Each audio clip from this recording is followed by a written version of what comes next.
grabe. Sobrang lakas ng bagyo guys. Ayan o, buwal yung punong malaki doon. Lahat nasira. Ayan. Ang mga halaman ko, mga sira na guys.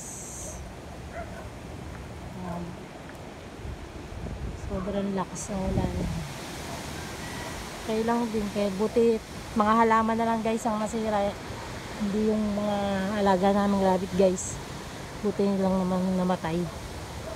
Wala namang namatay sa mga alaga naming rabbit. Ayan, sira lahat po. Pati itong puno guys, buwal na. Ayan, ang nabuwalot. Ayan guys, grabe. Yan pa yung puno na yan guys, sisira. Ano na rin, nabali sa taas. Buti doon na lang din bumagsak yung sanga. Pupunta ako ngayon sa alaga namin rabbit guys. Yung bayabas, putol na rin guys. Dami. Lahat nakakalat.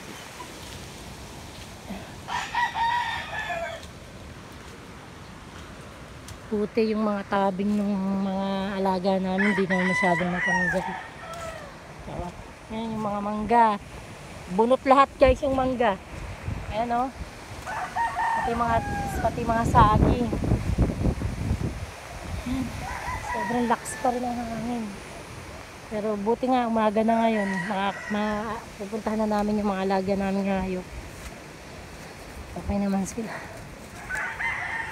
Ayan o, mangga rin yan guys, putol.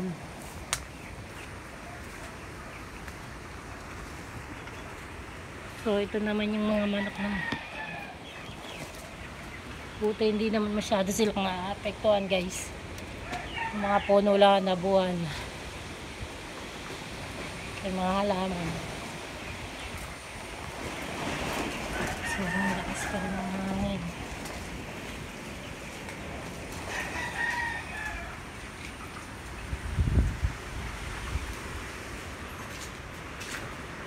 Kaya pakain na kami ngayon guys ng rabbit. Buti dito, ito lang nasira guys. Yan. Buti itong cabin dito sa harap na to, hindi natanggal yung mula kagabi guys. Okay naman guys yung rabbit namin. Buti okay naman sila lahat. Hindi kami makapunta rito kagabi kasi nawalan na ng kuryente. 12, alas 12 lang nawalan na ng kuryente. Umulan at humangin na ng malakas guys. Buti okay sila. Hindi natanggal yung mga pagkatali doon sa gilid. Ito lang nasira. Tumigil sana yung hangin at ulan. Ayan, lakas na rin ang hangin. Hello, Bunny.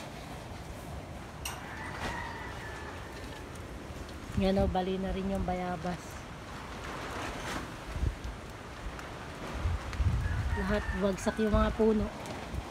Pati mga kuryente guys o.